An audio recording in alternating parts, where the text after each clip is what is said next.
বিকলংগ কিশোৰীগৰাকীৰ ওচৰত থিয় হ'ল বিহালীৰ এগৰাকী সুযোগ্য সন্তান। বিকলংগ কিশোৰীগৰাকীৰ চিকিৎসাৰ বাবে আগবাঢ়ি আহিল বিহালীৰ বিশিষ্ট সমাজসেৱক তথা প্ৰয়াত ভৰত চন্দ্ৰ দাসৰ সুযোগ্য পুত্ৰ অজয় কুমাৰ সিংহা।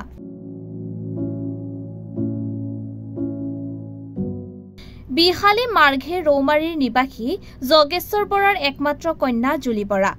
জুলি বৰা এগৰাকী বিকলংগ কিশোৰী। কৰ্মসূত্ৰে জুলি বৰাৰ পিতৃ যোগেশ্বৰ বৰা গুৱাহাটীত থাকোঁতে যোগেশ্বৰ বৰাৰ পত্নী মুনু কোঁৱৰ বৰাই যোগেশ্বৰৰ অজ্ঞাতে একেখন গাঁৱৰে এজন যুৱকৰ লগত প্ৰেমৰ সম্পৰ্ক গঢ় লৈ উঠে আৰু শেষত সেই প্ৰেম বিবাহলৈ পৰিণত হয়।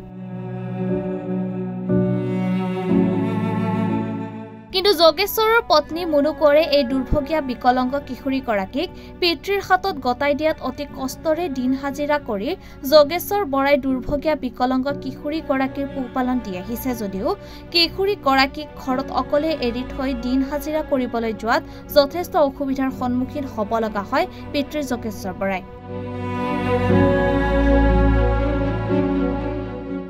ইফালে দুৰ্ভগীয়া বিকলংগ কিশোৰী জুলি বৰাৰ চিকিৎসাৰ বাবে পিতৃৰ দিন হাজিৰা কৰি পোৱা টকাকেইটা পৰ্যাপ্ত পৰিমাণৰ নোহোৱাত জুলিৰ চিকিৎসাৰ ক্ষেত্ৰত যথেষ্ট অসুবিধাৰ সন্মুখীন হয় পিতৃ যোগেশ্বৰ।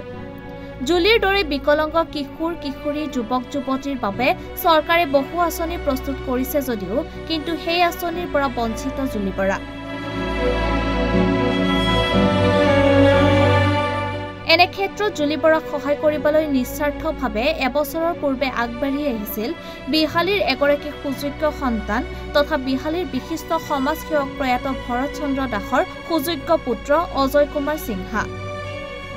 এনে এটা জটিল সময়ত মাতৃৰ মৰমৰ পৰা বঞ্চিত দুৰ্ভগীয়া এগৰাকী বিকলংগ কিশোৰী জুলি বৰাৰ কাষত থিয় দি মহানুভৱতাৰ মানুহে যে মানুহৰ বাবে তাকে প্ৰমাণিত কৰিছিল এগৰাকী বিহালীৰ সুযোগ্য সন্তান অজয় কুমাৰ সিংহাই।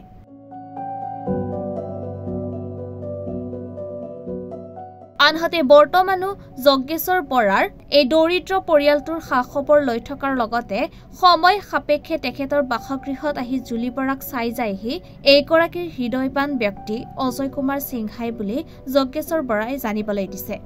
মন্ত্ৰী বিধায়ক অথবা জনপ্ৰতিনিধি নহলেও যে অজয় কুমাৰ সিংহাই দুখীয়া লোকক সহায় সহযোগ কৰি আহিছে তাৰ বাবে মাঘে ৰৌমাৰী অঞ্চলটোৰ লোকে তেওঁৰ এই মহানুভৱতাৰ শলাগ লৈছে।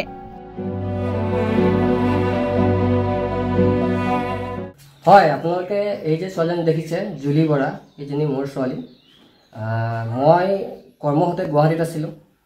গুৱাহাটীত থকাৰ পিছত এই মোৰ ছোৱালীজনীৰ লগত আৰু এটা মোৰ ল'ৰা আছে। ল'ৰাটোকে ছোৱালীজনীকে মাকৰ ওচৰত থৈ মই গুৱাহাটীত কৰ্মসূত্ৰে গৈছিলোঁ। কৰ্মসূত্ৰে যোৱাৰ পিছত মই তাত অলপ দিন থাকিলোঁ, 1-1.5 মাহ। থকাৰ পিছত মাকে মানে আমাৰ ওচৰৰে এজন ল'ৰাৰ লগত পৰকীয়া প্ৰেম কৰি পেলাই এই ল'ৰা ছোৱালীহালক এৰি থৈ পেলাই গুচি গ'ল। গুচি যোৱাৰ পিছত মই গুৱাহাটীৰ পৰা গুচি আহিবলগীয়া হ'ল আৰু গুৱাহাটীৰ পৰা আহি এতিয়া এই ল'ৰাটোকে ছোৱালীজনীকে মই চোৱা চিতা কৰি থাকিবলগীয়া হৈছে সম্পূৰ্ণখিনি। আৰু মেইন কথা হ'ল কি, এই ছোৱালীজনী হৈছে অকণমান অসুখীয়া, মানে বিভিন্ন ধৰণৰ তাইৰ অসুখ আছে আৰু 100% মেণ্টেলি ডিছপ্ৰেশ্যন। তাইক মানে এটা লগত যদি লগীয়া নাথাকে, চোৱা মানুহ নাথাকে, তেতিয়াহ'লে অসুবিধা হয়। সেইটো কাৰণে মই তাইক এই কোনো ধৰণৰ কাম বনত যাব নোৱাৰোঁ। আৰু কথা হ'ল কি, এই এনেকুৱা ধৰণৰ 100% আপুনি গোটেইখিনি ভিডিঅ' চালে দেখিছে বা ছোৱালীজনীক আপুনি দেখাবলৈ চেষ্টা কৰিব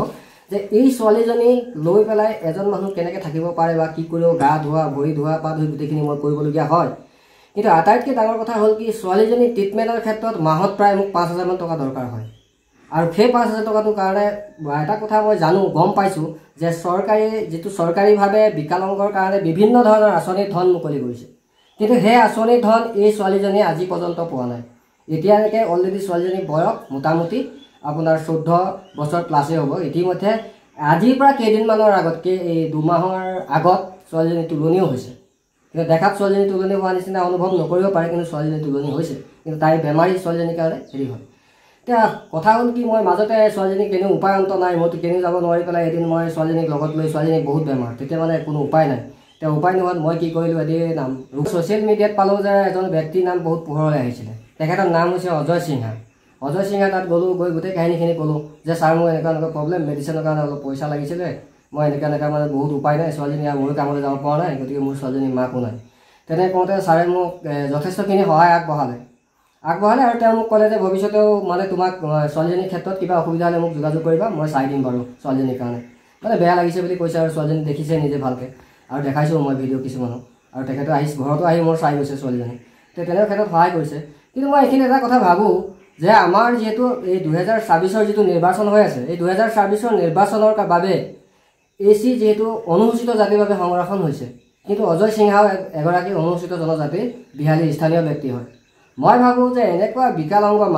মানুহৰ বাবে চেণ্টিমেণ্ট থকা এগৰাকী ব্যক্তি নিস্বাৰ্থভাৱে তেখেতে মোক সহায় কৰিছে তেতিয়া তেওঁ কোনো ৰাজনীতিত যোৱাৰ কোনো কথা নাই বা তেওঁ ৰাজনীতিভাৱে তেওঁ কথা নাছিল তেখেত এগৰাকী সমাজৰ সচেতন ব্যক্তি হিচাপে তেখেতে মোক যথেষ্ট যিখিনি নেকি বহু কোটি টকা থকা মানুহ সহায় কৰিব নোৱাৰে তেনেকুৱা সহায়ৰ এখন হাত আগবঢ়াই দিছে গতিকে তেখেতে যদি আমি ৰাইজৰ প্ৰতিনিধি হিচাপে যদি বিহালী যদি 2024 যদি আমি তেখেতক যদি বিহালী ৰাইজে যদি পায় বহু এনেকুৱা দুখীয়া নিচলা মানুহ বা এনেকুৱা ধৰণৰ বিকলাংগই হওক বা দুখীয়া মানুহে সেই মানুহজনৰ ওচৰত সহায় পাব বুলি মই ভাবোঁ সেইকাৰণে মই অনুৰোধ কৰিব বিচাৰোঁ বিহালী বা আমাৰ বিহালী ৰাইজক হওক বা বিভিন্ন ধৰণৰ দল সংগঠনক মই অনুৰোধ কৰিব বিচাৰোঁ যে অজয় সিংহাক 2024 এগৰাকী ভাল পাৰ্টি বা এগৰাকী ভাল প্ৰাৰ্থী হিচাপে প্ৰাৰ্থিত্ব প্ৰদান কৰক এইবিলাক নমুনা যিবিলাক কৰ্মচাৰী বহুতো লুকাই থাকে তেখেতে বহুতোক চাগে কৰিছে কিন্তু বহুতে নকয় কিন্তু মই এজন সমাজৰ সচেতন ব্যক্তি হিচাপে যোন মানুহৰ বাবে আহে তেনেকুৱা এজন ব্যক্তিক ৰাইজক চিনাক্তকৰণ কৰিবৰ কাৰণে মই বিচাৰোঁ আৰু মই এটা অনুৰোধ কৰিব বিচাৰোঁ যে 2024 নিৰ্বাচনৰ বাবে অজয় সিংহাক বিহালী ৰাইজে আঁকোৱালি লোৱাটো এটা গুৰুত্বপূৰ্ণ দৰকাৰ বুলি মই এইটো কাৰণে ভাবোঁ বিহালী দুখীয়া ৰাইজৰ কাৰণে বিভিন্ন ধৰণৰ ক্ষেত্ৰত থিয় দিয়া এজন ব্যক্তি হৈ পৰিব অজয় সিংহা